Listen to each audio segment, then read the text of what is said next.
attraction about Jonesboro High School? Is it the fact that you consider it the flagship? Yeah, and I think that too.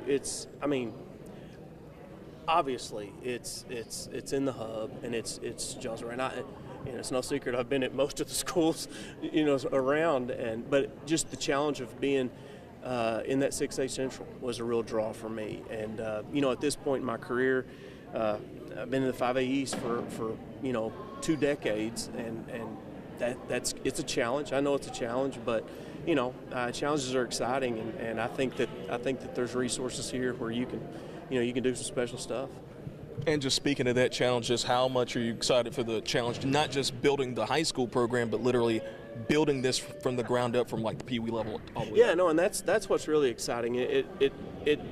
It's similar to when I went to Nettleton in like 2006.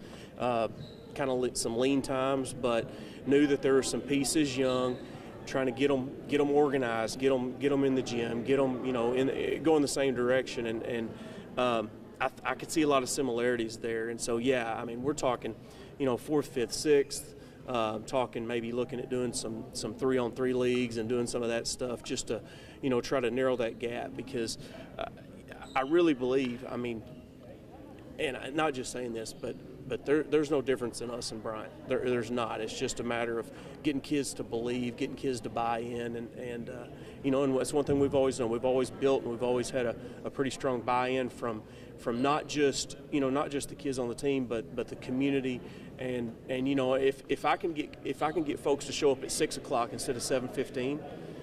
Then I feel like I've done part of my job, because that's what we want. We want this gym filled at 6. Just like I know at 7:15 there's a lot of folks here, but a lot of times at 6 it's kind of empty. So get here at 5:45. We'll put on a show. You played against Jonesboro this past season.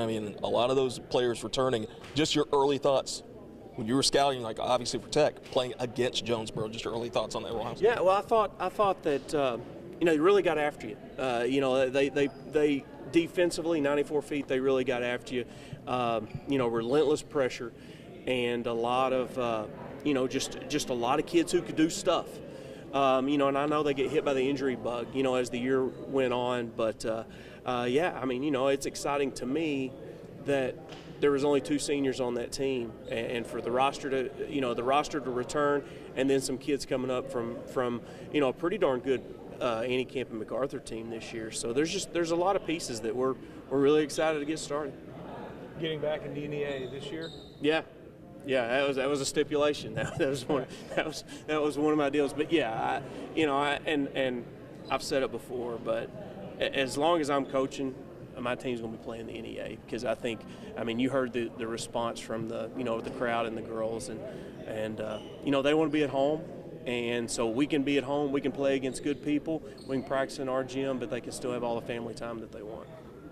And it's not like you're seeing a bunch of conference teams in that. No, that's the thing. Yeah, it's a unique situation where everybody we play is just somebody good and new to play, and that's what we want. And even the schedule that we're building, it's going to be different than what they've played in the past, but I think it's going to be some exciting matchups, some traditional matchups, and again, just trying to find some rivalries, make it exciting.